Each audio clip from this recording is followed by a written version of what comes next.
Assalamualaikum warahmatullahi wabarakatuh. Pada pertemuan kali ini, perkenalkan, nama saya Muhammad Milzam selaku dosen pengantar ilmu ekonomi. Nah, pada pertemuan pertama ini kita akan mempelajari tentang pengantar ekonomi pertanian. Kebetulan materi sudah saya berikan pada teman-teman semua, mahasiswa Fakultas Pertanian Agroteknologi, dan juga sudah sedikit dipelajari bersama-sama.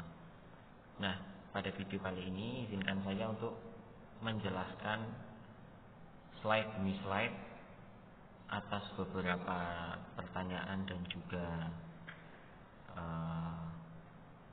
penjelasan yang dibutuhkan lebih lanjut tentang materi dalam tiap slide-nya. Baik, pertama kita akan menjelaskan terlebih dahulu. Saya akan menjelaskan terlebih dahulu tentang ekonomi pertanian. Ekonomi pertanian merupakan perpaduan dua bidang ilmu atau perpaduan dua disiplin ilmu. Artinya kita akan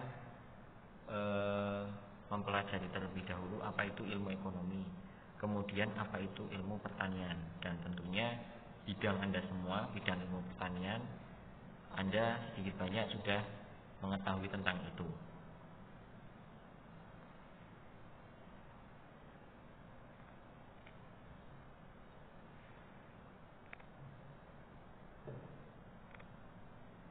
Pada slide kita akan mempelajari bagaimana ilmu ekonomi diterapkan dalam kehidupan sehari-hari.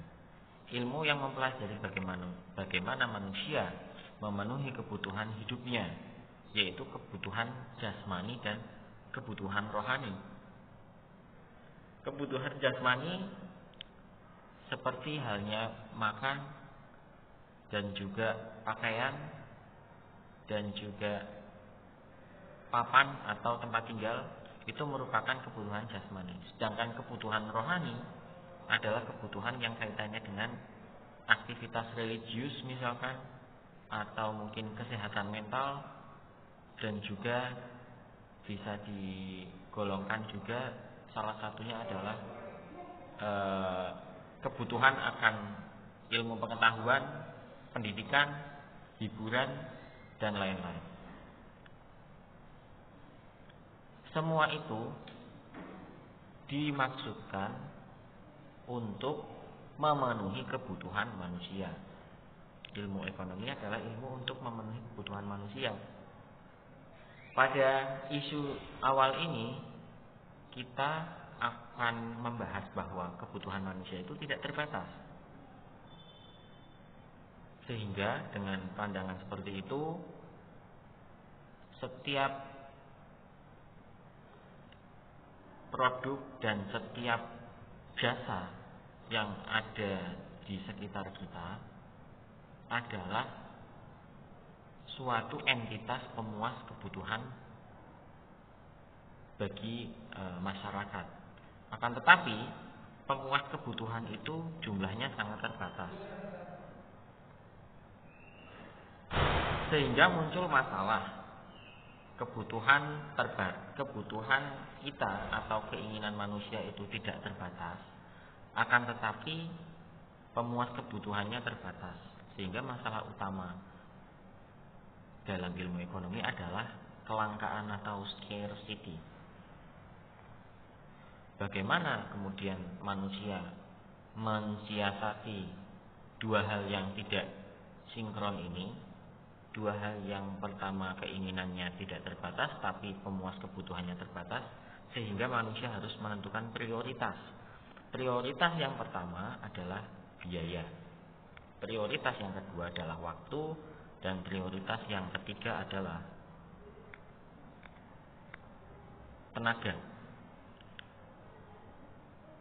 Menentukan prioritas untuk memenuhi kebutuhan, mana yang mau didahulukan, mana yang mau diutamakan. Karena tidak mungkin semua kebutuhan manusia dapat terpenuhi. Ya. Ini teori ekonomi. Sehingga dengan menentukan prioritas akan tercapai suatu kepuasan. Nah, apa itu ilmu pertanian? Sebetulnya saya tidak berkompeten untuk menjelaskan apa itu ilmu pertanian.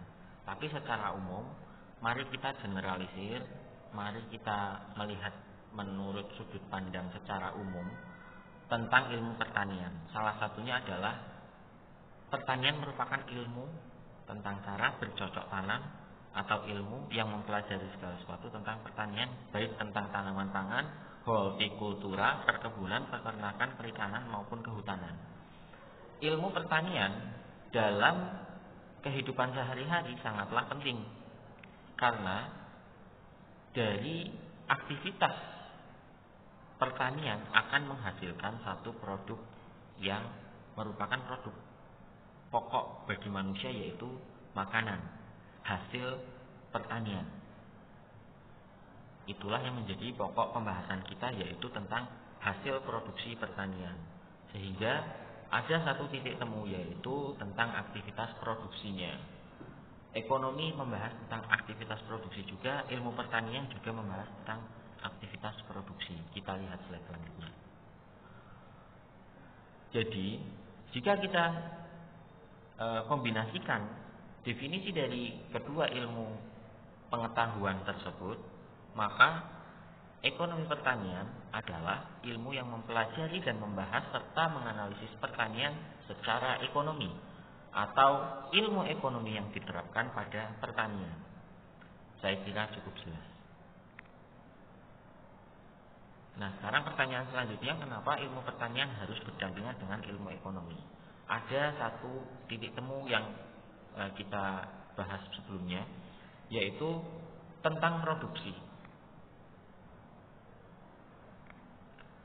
Sebelum kita membahas produksi, kita lihat dulu aktivitas dari pertanian dan ekonomi.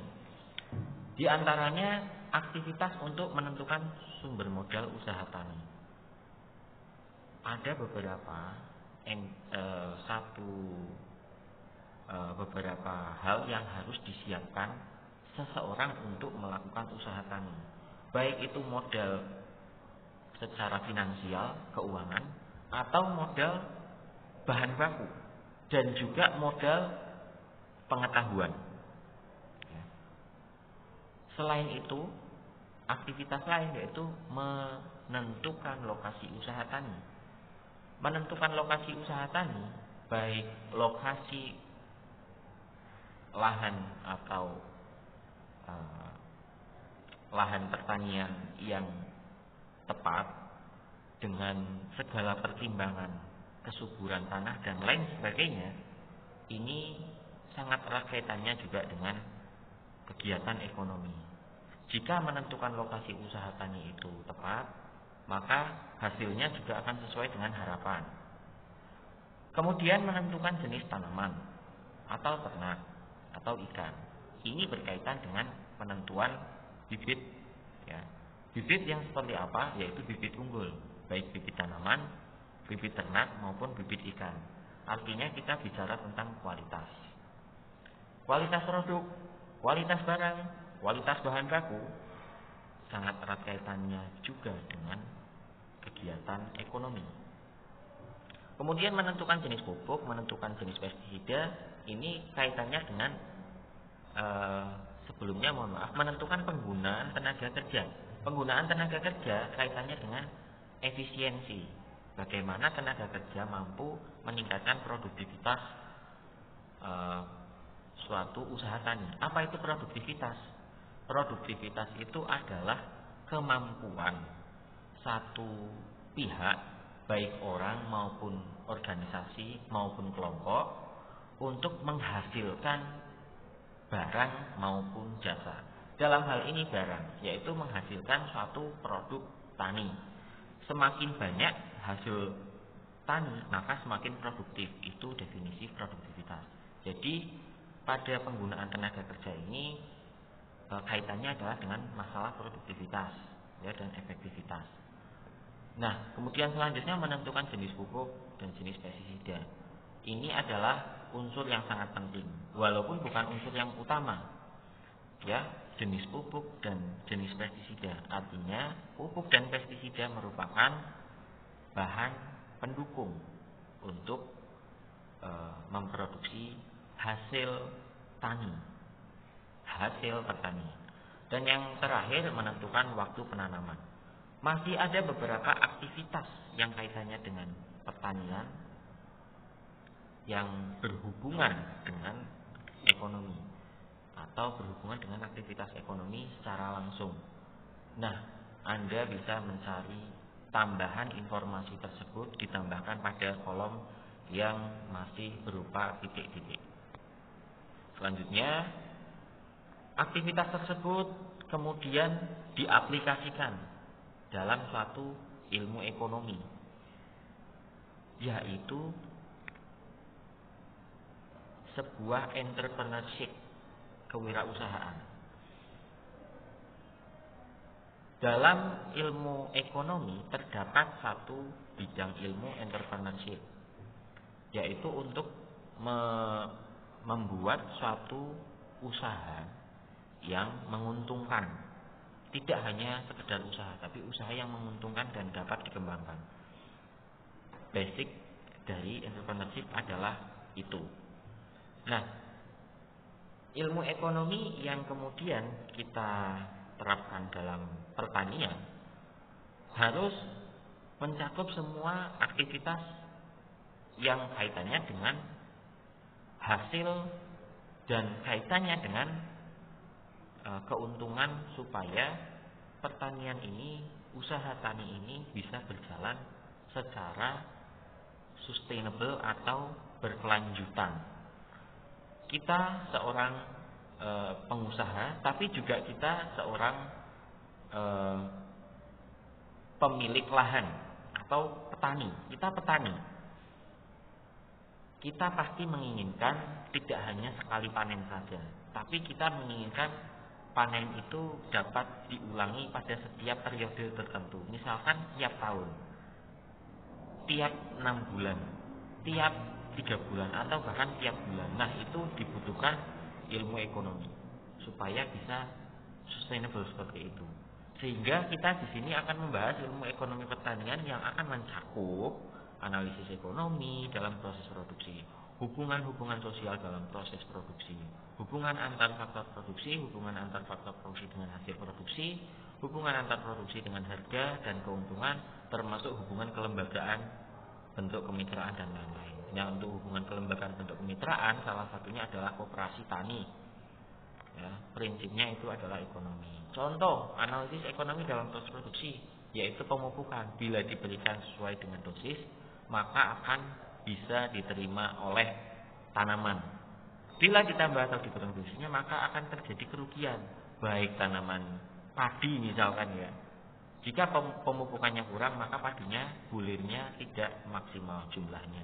Tapi jika berlebihan, bulirnya juga bisa ada yang tumbuh tidak maksimal, entah itu rusak karena overdosis atau sebagainya. Anda yang lebih tahu di bidang pertanian. Kemudian contoh lain,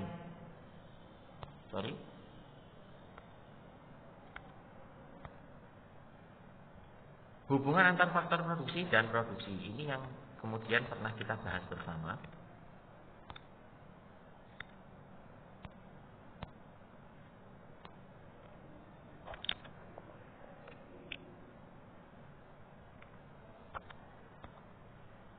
Ya, ada satu gambar, yaitu berupa grafik.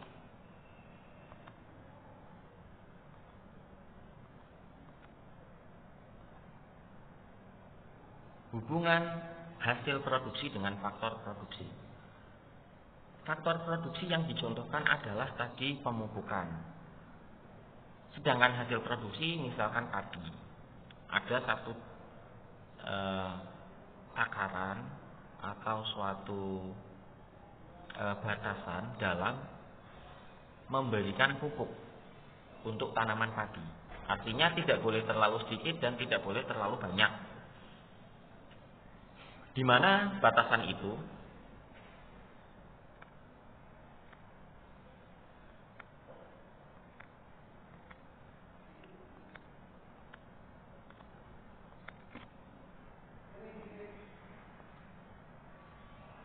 Batasan itu ada pada satu titik optimal yang dinamakan titik puncak. Titik puncak atau titik optimal di mana ini kemudian membentuk satu kurva marginal. Pada satu titik tersebut, jika penggunaan pupuk itu sudah maksimal, maka jangan ditambah lagi. Ya, karena kalau ditambah lagi, kita lihat di sini ada penurunan. Ya, di sini ada penurunan. Nah, tapi ketika masih di sini, ini masih bisa dimaksimalkan. Ya, terus sampai kemudian di titik ini nih, ya, ini kita sudah maksimal. Kelas pagi ada yang bertanya, Pak, bagaimana cara menentukannya? Ada juga yang sudah menjawab, cara menentukannya adalah dengan berbagai percobaan. Kita lihat.